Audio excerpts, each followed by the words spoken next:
দলীয় ঐক্যের ডাকে ভারতীয় আগ্রাসনের বিরুদ্ধে এই সমাবেশ এবং মিছিল পূর্ব আজকের এই অনুষ্ঠানের সংগ্রামী সভাপতি, মঞ্চ উপবিষ্ট জাতীয় নেতৃবৃন্দ, আমার প্রিয় দেশবাসী ভাই ও বন্ধুগণ এবং গণমাধ্যম কর্মী এবং সাংবাদিক বন্ধুগণ, কিছুক্ষণের মধ্যে আমরা মিছিল নিয়ে যাত্রা শুরু করব। আমাদের জাতীয় নেতৃবৃন্দ পরিষ্কার যে বক্তব্য দিয়েছেন, আজকের এই সমাবেশ থেকে আমরা সেই বার্তাই দিতে চাই, ভারত আমাদের বিরাট প্রতিবেশী রাষ্ট্র।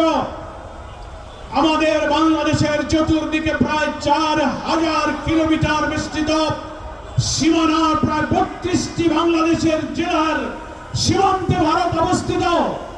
বরাবরই কাঁটাতারের বেড়ায় পুশিন, হত্যা, বর্ডার কিলিং, আমাদের পানি সমস্যা নিয়ে আমাদের প্রতি আপনারা আগ্রাসী আচরণ করেছেন সব সময়। কিন্তু এবার দেখতে পাচ্ছি পশ্চিমবঙ্গে বিজেপির শুভেন্দু অধিকারী মুখ্যমন্ত্রী হওয়ার পর নতুন করে আগ্রাসী ভূমিকা অবতীর্ণ হয়েছেন। আমরা বলতে চাই, ভারতের যে সীমানা, ভারতের স্বাধীনতা, ভারতের সার্বভৌমত্ব, ভারতের অখণ্ডতার প্রতি আমরা শ্রদ্ধাশীল, কিন্তু আপনারা আমাদের অখণ্ডতার প্রতি সম্মান দেখাতে পারেননি।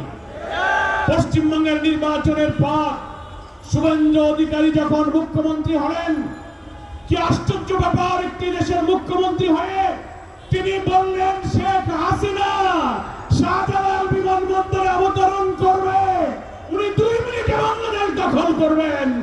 এতে বোঝা যায় আপনারা আমাদের অখণ্ডতার প্রতি শ্রদ্ধাশীল নন। আমরা জানি আপনারা সেই আধিপত্যবাদী একটি দেশ, যে দেশে ফ্যাসিস্ট, বিতাড়িত, পতিত, পলাতক, খুনি অপরাধী শেখ হাসিনাকে আপনারা আশ্রয় দিয়েছেন।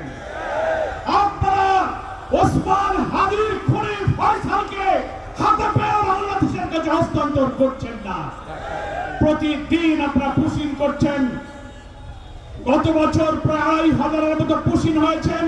শুভেন্দু অধিকারী ক্ষমতায় আছে, তিনি নিজেই বলেছেন প্রায় 4,500 ব্যক্তিকে নাগরিকত্ব যাচাই বাছাইয়ের প্রক্রিয়ায় তারা পুশিন করেছে।